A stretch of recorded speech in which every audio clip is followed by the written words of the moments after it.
Hello mga mi, ito na naman ako, may panibagong lulutuin na i-share sa inyo na siguro magugustuhan ng inyong pamilya. Kaya samahan nyo na ako sa aking pagluluto at pakikalat na rin ang video na ito. Salamat!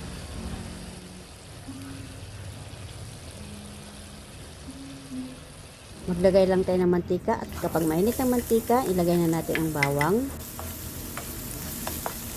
Igisa ang bawang hanggang sa maging brown at kapag brown na ang bawang, isunod natin ang sibuyas.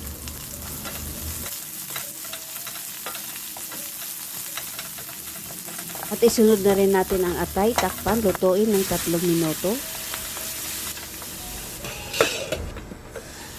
Makalipas ng 3 minuto, ilagay ang toyo, takpan, hayaan lang ng 2 minuto na kumulo.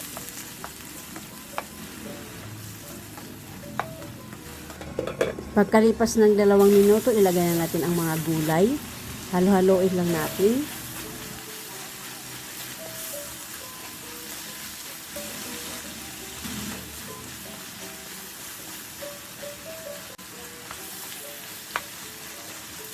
At isunod na rin natin ang tubig.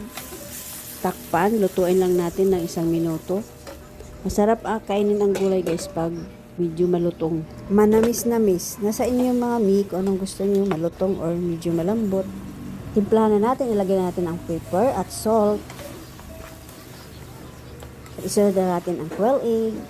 Ayan na mga mi, luto na ang ating ulam. Subukan nyo na mga mi.